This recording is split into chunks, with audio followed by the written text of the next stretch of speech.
Hola queridos hermanos, queridas hermanas, queridos amigos, bienvenidos al repaso de la lección de escuela sabática de esta semana. La lección número 9 para el 1 de junio de 2024 tiene por título El fundamento del gobierno de Dios. La lección de esta semana se basa en el conflicto de los siglos, capítulos 25 al 29.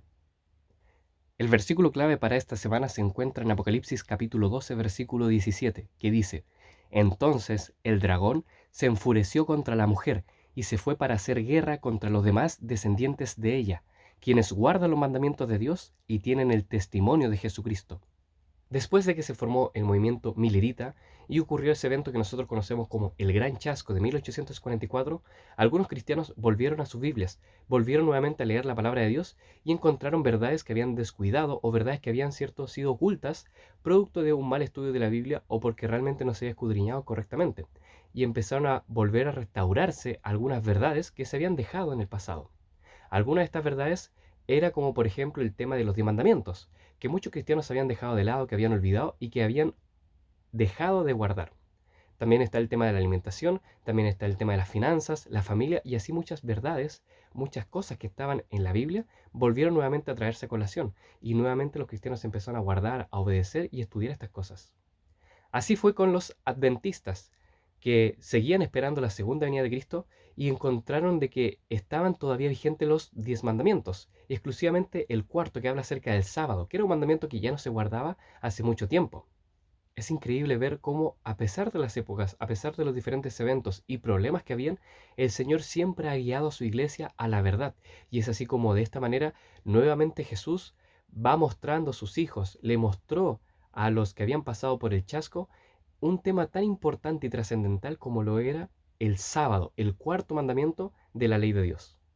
Debemos recordar de que este mandamiento es un mandamiento especial que identifica a los verdaderos hijos de Dios y es un mandamiento muy importante, no menor de entre los 10 mandamientos, porque muestra a Dios como nuestro creador, como también nuestro sustentador y también nos regala algo muy importante que es el descanso. También otro aspecto muy importante dentro de este mandamiento es el tema de la adoración. Recordemos de que desde el inicio, desde el Génesis, el gran problema, el gran conflicto en el cual se basa esta lucha entre Cristo y Satanás es un tema de adoración. Recordemos de que cuando Satanás se disfrazó de serpiente y entró en el jardín del Edén, lo que él hizo fue engañar a la mujer y a Adán para que ellos comieran del fruto prohibido y así desobedecieran a Dios y así dejaran a su creador, a su Dios de lado y dejaran de obedecerle y obedecieran ahora la palabra de la serpiente. La serpiente, al cuestionarle a Eva con que Dios les dijo que no podían comer nada del huerto, al cuestionarle de que no, en realidad no les iba a pasar nada cuando comieran del fruto y que en realidad iban a ser como dioses, lo que estaba haciendo Satanás a través de esta serpiente era hacer creer a Adán y Eva de que realmente Dios no estaba en lo correcto, de que realmente no debían obedecer a Dios, de que realmente no eran las cosas así como Dios decía. Satanás hizo que Adán y Eva cuestionaran la palabra de Dios, cuestionaran, ¿cierto?, sus mandamientos, un precepto que él había colocado.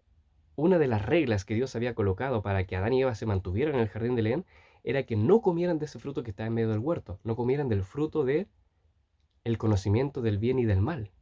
Además, hay que mencionar de que para los adventistas del séptimo día hay tres cosas que son fundamentales en su creencia y que nos diferencian de cualquier otro grupo religioso o cualquier otra iglesia, que es el santuario, los mandamientos y exclusivamente el sábado. Vamos a ver cómo es que se entrelazan estos temas entre sí, cómo es que se entrelaza y están conectados el santuario, los mandamientos y el sábado. Apocalipsis capítulo 11, versículo 19 dice: Y fue abierto el templo de Dios que está en el cielo, y se hizo visible el arca de su pacto en su templo. Entonces estallaron relámpagos, voces, truenos, un terremoto y una fuerte granizada. Éxodo capítulo 25, versículo 16 y Éxodo capítulo 31, versículo 18 dicen: Pondrás en el arca el testimonio que yo te daré. Y cuando acabó de hablar con él en el monte Sinaí, dio a Moisés 2 tablas del testimonio, tablas de piedra escritas con el dedo de Dios.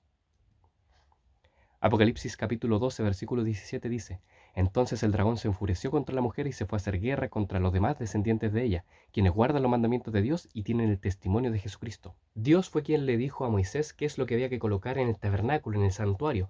Cada símbolo, cada mueble de lo que había allí en el santuario tenía una representación, tenía un simbolismo, simbolizaba o representaba a algo. Y aquí, como podemos ver, Dios le dio instrucciones explícitas a Moisés de qué es lo que iba a tener el arca. El arca del testimonio, el arca del pacto que estaba en el lugar santísimo tenía que tener tres cosas. Tenía que tener la vara de Aarón, tenía que tener un pocillo del maná y también las tablas de piedra donde estaban escritos los mandamientos. Y recordemos que los mandamientos es la única cosa que aparece en toda la Biblia que es escrita por el mismo dedo de Dios y además es escrita en tablas de piedra. ¿Por qué? Porque la piedra, a diferencia del papel o la madera, no se corrompe, es algo que se mantiene en el tiempo. Así como la piedra no pierde su forma, no pierde su figura a través de los años, no cambia, no se inmuta, asimismo son los mandamientos, las leyes de Dios. Y así como dice Apocalipsis de que en el templo de Dios Juan pudo ver que estaba cierto el arca del pacto, esa misma arca del pacto que estaba siendo representada, que estaba siendo simbolizada a través de ese mueble acá en la tierra, también estaba allá en el cielo. Por lo tanto, dentro de esa arca también deben estar los mandamientos, los preceptos, las leyes de Dios. Y recordemos de que Apocalipsis dice de que el dragón Satanás fue a hacer guerra contra los descendientes de la mujer, contra los descendientes de la iglesia, que aparece representada ahí en ese libro, que son todos aquellos que guardan los mandamientos de Dios y tienen el testimonio de Jesús. Es decir, Satanás se preocupa específicamente y va a hacer guerra contra los que obedecen, los que guardan los mandamientos de Dios y tienen la fe de Jesús. Ahora, muchas personas, muchos cristianos, líderes de iglesia, incluso pastores o teólogos, dicen de que la ley de Dios ha cambiado, que la ley de los 10 mandamientos son solamente para el Antiguo Testamento, solamente para el pueblo judío, que ya no hay que guardar los 10 mandamientos o que algunos han cambiado, que hay que guardarlos de otra manera. ¿Será eso lo que realmente dice la Biblia? Vamos a ver lo que es la inmutabilidad de la ley de Dios. El mismo Jesús en Mateo capítulo 5, versículos 17 al 18 dice: no piensen que he venido a abrogar la ley o los profetas. No he venido para abrogar, sino para cumplir. De cierto les digo que hasta que pasen el cielo y la tierra, ni una jota, ni una tilde pasará de la ley hasta que todo se haya cumplido. Es interesante porque aquí en este versículo Jesús dice que Él no viene a abolir, no viene a abrogar nada, sino que Él viene a cumplir. Él mismo nunca abolió los mandamientos como algunos dicen, sino que los guardó, Él los cumplió. Incluso dice de que hasta que pase el cielo y la tierra, ni una jota ni una tilde de la ley pasará. ¿Y por qué se preguntarán ustedes? Dice jota. Bueno, en realidad en la versión en griego dice iota, que es en realidad una yod, que es ese símbolo que aparece ahí, que es una letra minúscula o pequeña, pero que es importante porque aparece incluso en el nombre de Dios, cuando se menciona a Yahvé. Esta letra, ¿cierto?, es una de las más minúsculas o pequeñas de todo el abecedario, ¿cierto?, del alefato hebreo. Pero Jesús dice, no se cambiará ni siquiera una iota, ni siquiera una tilde de la ley hasta que todo esto se haya cumplido, hasta que no pasen ni el cielo ni la tierra. Salmos capítulo 111, versículos 7 al 8 dice: las obras de sus manos son verdad y justicia, fieles son todas sus enseñanzas. Son afirmadas eternamente y para siempre, hechas con verdad y rectitud. Este versículo nos enseña de que todas las ordenanzas del Señor son verdad y justicia, de que son afirmadas eternamente, son para siempre, son verdad y rectitud. Es decir, lo que Dios dice, lo que Dios enseña, lo que Dios manda a obedecer, no es cambiado, no perdura solamente un tiempo, sino que es algo eterno, es algo que es justo y que se mantiene con verdad y rectitud. Eclesiastés capítulo 12, versículo 13 al 14 dice: la conclusión de todo discurso oído es esta: teme a Dios y guarda sus mandamientos, pues esto es el todo del hombre, porque Dios traerá a juicio toda acción junto con todo aquello que está escondido, sea bueno o sea malo.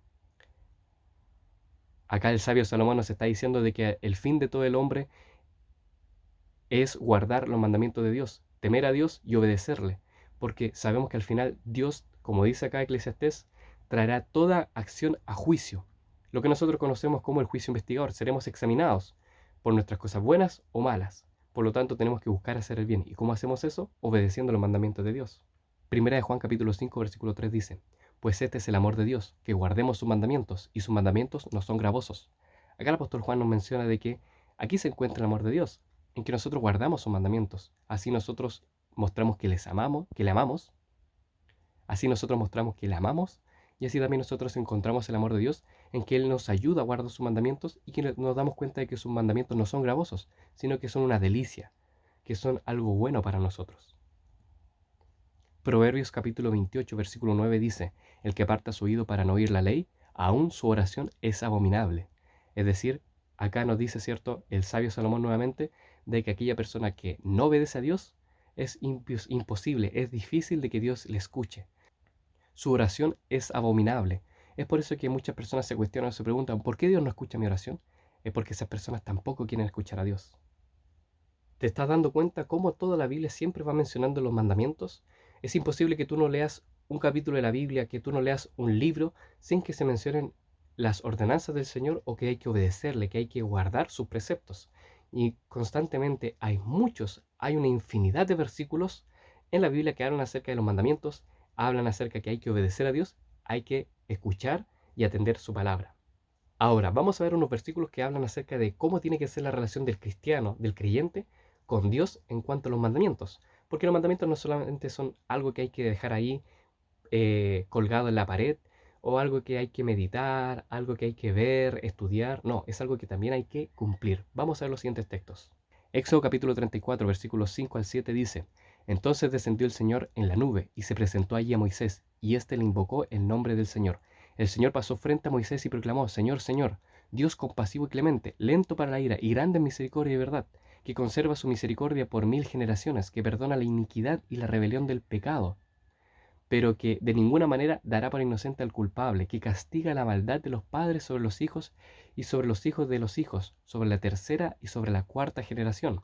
Y Romanos capítulo 7, versículo 11 al 12 dice, porque el pecado, tomando ocasión por el mandamiento, me engañó y por él me mató. De manera que la ley ciertamente es santa, el mandamiento es santo, justo y bueno. Estos versículos se contrastan, ya que podemos ver cómo Moisés menciona de que Dios es alguien misericordioso, que es alguien, cierto, que da misericordia a 1000 generaciones, que perdona la iniquidad, la rebelión y el pecado, pero que por cierto no va a tomar como inocente al culpable. En cambio, el pecado nos engaña, nos ensucia, incluso como dice aquí el apóstol Pablo en el libro de Romanos, nos mata, nos hace daño, a tal nivel de que por culpa del pecado hoy día nosotros nos enfermamos y morimos. Pero hace ahí el mismo contraste, de que en cambio la ley, los mandamientos, son santos. El mandamiento es santo, justo y bueno. Salmos 19, versículos 7 al 11 dice, la ley del Señor es perfecta, restaura el alma, el testimonio del Señor es fiel, hace sabio al ingenuo, los preceptos del Señor son rectos, alegran el corazón, el mandamiento del Señor es puro, alumbra los ojos, el temor del Señor es limpio, permanece para siempre. Los juicios del Señor son verdad, son todos justos, son más deseables que el oro, más que mucho oro fino, son más dulces que la miel que destila del panal. Además, con ellos es amonestado tu siervo, en guardarlos hay grande galardón. Salmo 119, versículo 142 y versículo 174 dicen, tu justicia es justicia eterna y tu ley es la verdad. Cante mi lengua tu palabra porque todos tus mandamientos son justicia. Todos estos versículos reflejan cómo nosotros decimos apreciar y ver a los mandamientos, no como algo gravoso, sino como algo justo, algo de verdad bueno para nosotros. Hoy día muchas personas dicen, es que los mandamientos son difíciles de cumplir, es que los mandamientos son penosos, es que yo no quiero estar ligado a una vida, estar cumpliendo reglas.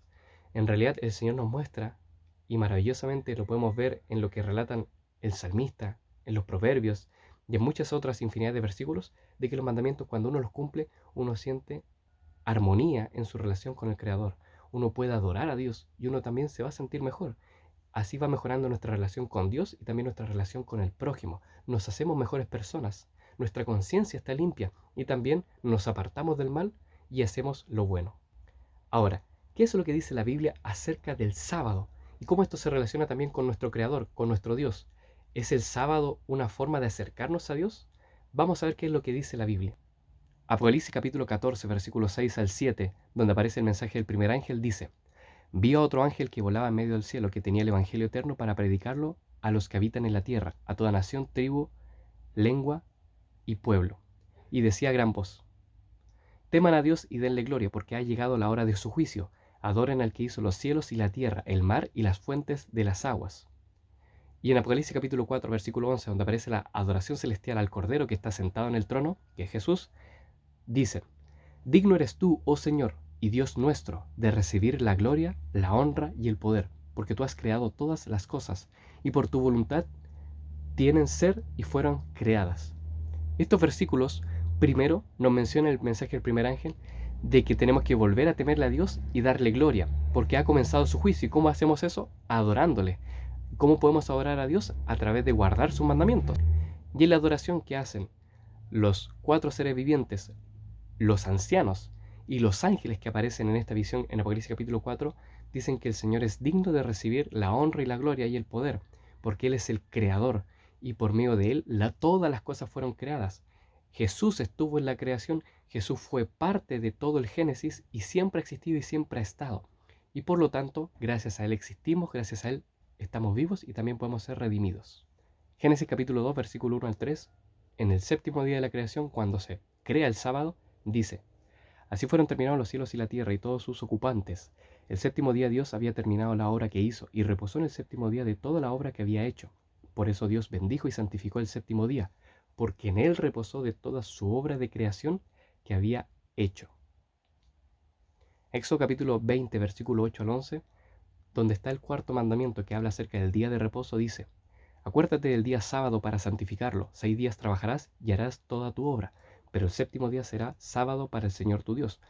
No harás en él obra alguna, ni tú, ni tu hijo, ni tu hija, ni tu esclavo, ni tu esclava, ni tu animal, ni el forastero que está dentro de tus puertas, porque en 6 días el Señor hizo los cielos, la tierra y el mar, y todo lo que hay en ellos, y reposó en el séptimo día. Por eso el Señor bendijo el día sábado y lo santificó. Aquí nosotros podemos ver cómo Dios creó el cuarto mandamiento, el sábado, desde el inicio, desde el Génesis. Muchos dicen de que Dios creó el sábado, el cuarto mandamiento, recién en el monte Sinaí, recién cuando dio los mandamientos, y eso no es así. Este mandamiento siempre ha estado, así como también Dios siempre ha tenido el ideal, siempre Dios ha querido que nosotros no mintamos, no robemos, no matemos, no adulteremos, no codiciemos. Esto siempre ha estado. Simplemente la Biblia quizás no lo menciona, pero siempre ha sido el ideal de Dios. Dios nunca ha aprobado o ha querido que nos matemos, adulteremos, que mintamos entre nosotros, que deshonremos a nuestros padres, y por lo tanto es algo que ha estado siempre desde la creación. Y asimismo también está explícitamente el cuarto mandamiento, el sábado, el día del descanso, ya que por eso nuestra semana tiene 7 días. Por eso tenemos que trabajar 6 días y descansar el séptimo día, porque Dios así lo instituyó desde el Génesis, desde el Edén, desde la creación, incluso antes de que existiese el pecado. Y nosotros podemos ver de que el sábado, el cuarto mandamiento, como aparece en Éxodo capítulo 20, nos recuerda quién es nuestro creador y nos dice por qué tenemos que guardarlo. Porque el mismo Dios que creó los cielos y la tierra, que nos creó a nosotros, también creó el sábado. ¿Para qué? Para descansar. Y así como nosotros descansamos ese día, Dios también descansa y pasa ese día con nosotros. Cuando vamos a la iglesia, cuando leemos la Biblia, cuando pasamos ese día meditando en Él, el Señor desciende y su presencia está con nosotros y así disfrutamos juntos ese día, porque Dios quiere también descansar ese día, porque Dios también quiere pasar ese día con nosotros. Ahora, vamos a ver algunos textos de por qué Satanás está tan enojado, por qué hace su guerra contra el pueblo de Dios y por qué es que a él le enoja que uno guarde los mandamientos. Apocalipsis capítulo 12, versículo 12 y versículo 17 y capítulo 13, versículo 7 dicen: Por esto alégrense, oh cielos, y los que habitan en ellos. Ay de la tierra y el mar, porque el diablo ha descendido a ustedes, y tiene grande ira, sabiendo que le queda poco tiempo. Entonces el dragón se enfureció contra la mujer y se fue a hacer guerra contra los demás descendientes de ella, de la mujer, de la iglesia que representaba, en ese capítulo, quienes guardan los mandamientos de Dios y tienen el testimonio de Jesucristo. Y le fue permitido hacer guerra contra los santos y vencerlos. También le fue dado poder sobre toda raza, pueblo, lengua y nación. Aquí nosotros podemos ver de que Satanás está enojado con el pueblo de Dios porque le queda poco tiempo y él no se quiere perder solo, por lo tanto quiere hacer caer a los que siguen a Jesús. Y es por eso que específicamente sus objetivos son aquellos que guardan los mandamientos de Dios y tienen el testimonio de Jesucristo. Y él ha recibido poder a través de las autoridades, a través de las bestias que él ha creado, que le adoren, que le hacen imagen, para que así la gente deje de adorar al Creador y en realidad empiece a adorar a Satanás a través de estas bestias que nosotros conocemos, la bestia que sale del mar y la bestia que sale de la tierra. Y a través de todo este sistema engañoso, incluso Satanás hace creer que muchas personas están yendo a la iglesia, que están adorando a Dios, cuando en realidad están adorando al mismo Satanás. Apocalipsis capítulo 13, versículo 4, versículo 8, versículo 12 y versículo 15 dicen: y adoraron al dragón porque le había dado autoridad a la bestia. Y adoraron a la bestia diciendo: ¿quién es semejante a la bestia y quién puede combatir contra ella? Y le adoraron todos los habitantes sobre la tierra, cuyos nombres no están inscritos en el libro de la vida del Cordero, quien fue inmolado desde la fundación del mundo, y ejerce toda la autoridad de la primera bestia en presencia de ella, y hace que la tierra y sus habitantes adoren a la primera bestia cuya herida mortal fue sanada. También le fue permitido dar aliento a la imagen de la bestia, para que la imagen de la bestia hablase e hiciese que fueran muertos todos los que no adoraran a la imagen de la bestia. Estos versículos tú los puedes ver en su contexto, donde se hablan acerca de las dos bestias que surgen. Una surge de la tierra y otra surge del mar, y cómo éstas trabajan en conjunto para hacer que los habitantes de la tierra les tengan miedo y adoren también de cierta forma al dragón, que es Satanás.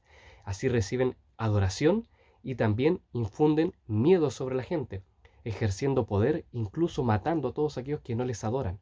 Y así se crea todo un dominio donde se obliga a la gente a adorar a estas bestias, a estos dos poderes, y también a Satanás, también al dragón. También recordemos de que Apocalipsis capítulo 13, versículo 16 al 17, habla acerca de la marca de la bestia.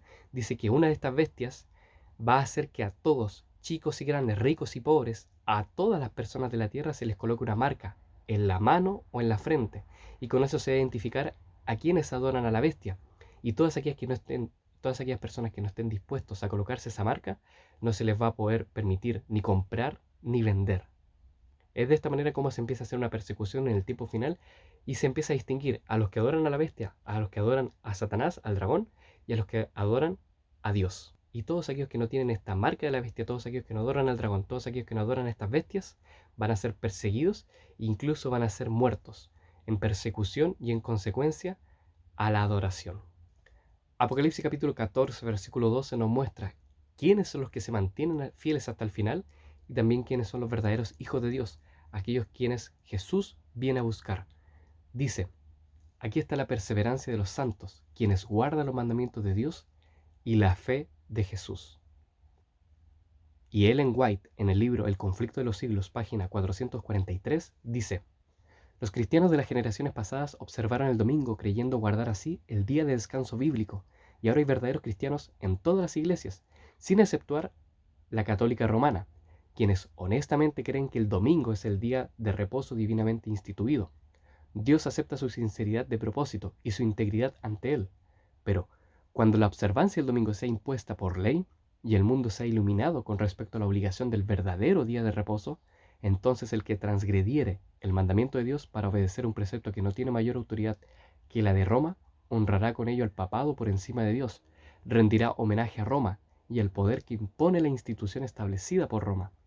Adorará a la bestia y a su imagen.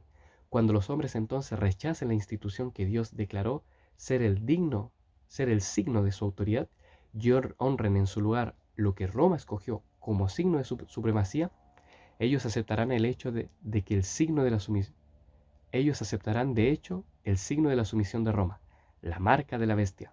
Y solo cuando la cuestión haya sido expuesta así a las claras ante la gente, y ellos hayan sido iluminados a elegir entre los mandamientos de Dios y los mandamientos de los hombres, será cuando los que perseveren en la transgresión recibirán la marca de la bestia. La Biblia nos advierte, nos dice de que no debemos recibir la marca de la bestia, pero también nos indica y nos enseña cuál es el sello, cuál es la marca distintiva de los verdaderos hijos de Dios. Por lo tanto, queridos amigos, queridos hermanos, queridas hermanas, no debemos buscar tener y recibir la marca de la bestia, sino debemos buscar y recibir el sello distintivo, el signo que diferencia a los hijos de Dios de los hijos de Satanás, que es los mandamientos, exclusivamente el cuarto mandamiento, el sábado. Es por eso que hay tanto conflicto, hay tanta lucha, hay tanta pelea por ese mandamiento. Muchos de los cristianos están todos de acuerdo con 8 o incluso 9 de los 10 mandamientos, pero siempre cuando se comienza a hablar acerca de la importancia de observar el cuarto mandamiento, acerca del día de reposo, acerca del Shabbat o acerca del sábado, es allí cuando muchos están en desacuerdo, donde muchos empiezan a decir ese mandamiento es para los judíos, ese mandamiento no lo debemos guardar, ese mandamiento fue cambiado, Jesús no guardó los mandamientos, sus discípulos tampoco, entonces nosotros también tampoco debemos guardar ese mandamiento. Eso es incorrecto. La Biblia es clara respecto a este tema y si nosotros lo estudiamos diligentemente y con humildad, recibiremos la instrucción, la enseñanza del Señor. Por lo tanto, debemos prepararnos, debemos desde ya obedecer, atender a lo que el Señor nos pide y también así recibir su sello, su marca distintiva y diferenciarnos del resto. ¿Quieres tú recibir el sello de Dios? ¿Estás guardando los mandamientos? ¿Estás siendo perseverante? ¿Estás siendo como aquellas personas que aparecen allí en el libro de Apocalipsis como los santos, los que guardan los mandamientos de Dios y tienen la fe, el testimonio de Jesucristo? ¿O te dejas quizás llevar por lo que dicen los hombres? ¿Sigues a un poder religioso? ¿Sigues a lo que la gente dice? ¿Sigues los mandamientos de los hombres y prefieres adorar a las imágenes, prefieres adorar a las bestias, al dragón, a Satanás? ¿Cuál es tu elección? Eso tienes que decidirlo. Esperando que te haya sido de ayuda este repaso, esperando que hayas podido esclarecer algunas cosas o repasar algunas lecciones, me despido deseando que Dios te bendiga grandemente e invitándote a suscribirte a este canal, a seguir compartiendo estos videos, a darle me gusta y también acompañarnos en los demás repasos de la lección y en otros videos que tenemos aquí en el canal. Que Dios te bendiga.